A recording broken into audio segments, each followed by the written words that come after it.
I'm David Haug, Superintendent of the Jefferson R-VII School District. Thanks for listening here. I'm going to address kind of where I'm at with some of the school shooting concerns. So earlier this week, we had a group of students at the middle school, a small group of students, express concern that there could be a school shooting here. We immediately brought in the counselor, the principal, the SRO to review everything. And ultimately, it boiled down to stuff they had seen online that concerned them about school shootings. And they had a conversation, and that started to kind of move around a little bit. Ultimately, I take full responsibility for not sending a letter out on Monday for the simple fact, because I've always looked at it like if your child's at our school district and they hear somebody that would have said something specific, if they would have seen something online, or like Wednesday when Mr. Horn addressed the kids, the students at lunch, I think a letter is deserved. But going back to Monday, when we can't even see anything online and nothing's presented to us, and or there's zero specific threat and we're just dealing with student fears, I chose not to send out a letter because quite honestly, at some point, we'll be sending a letter once or twice a day with everything that our counselors deal with student fears, student concerns, for multiple subject areas.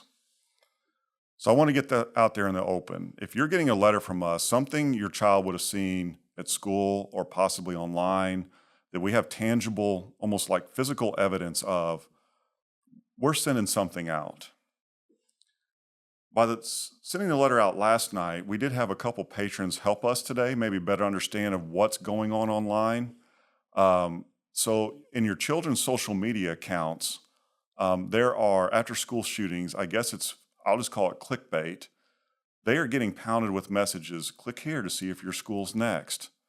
So we did get to see one of those this morning, and we didn't see any schools in the immediate area, obviously Jefferson R-VII, but the point is that your child's being bombarded with this. You may not even be aware of it. Some of our administrative team even took a search to look to see if it's online. We constantly look when we hear this stuff to see what's out there. We take it extremely seriously.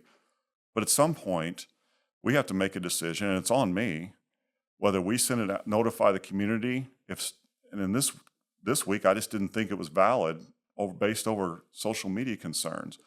What we have a better understanding today is that your children are being pounded relentlessly on their different apps that they have through social media for kids to click on it. So those conversations are constantly coming up with them. So I sit here today and tell you this entire week, we've had nothing that even relates to Jefferson R-VII that we've been able to see. Didn't even have anything presented to us earlier in the week. It's simply dealing with student fears. I'm scared. I don't like this environment. I hate the fact that people that run these apps are allowed to do this and destroy our communities. I'm tired of it.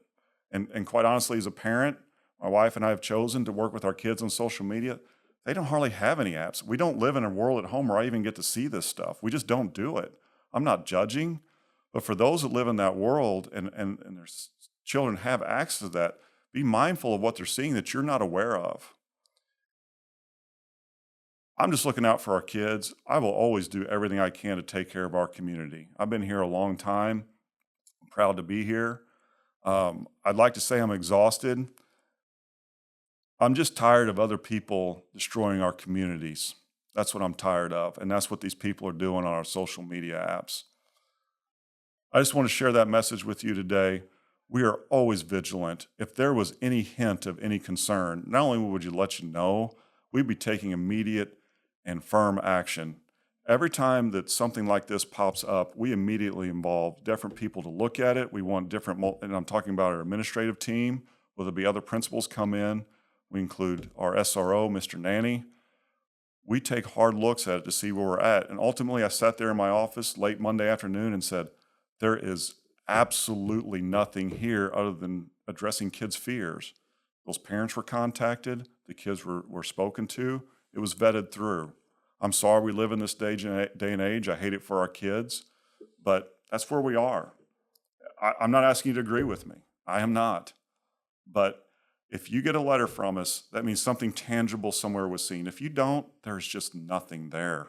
We will let you know immediately. If you have a concern that may not be aware of something, let us know. We'll be glad to look into it. If you hear something from your child, you can let us know. But I, at some point, I don't want our community to become numb to this with multiple letters coming out over things that have absolutely zero credibility.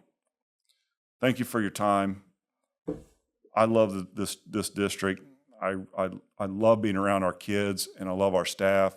Just having the ability to work. That's all we're trying to get to. If there was a real concern, I assure you I'd let you know. Thank you.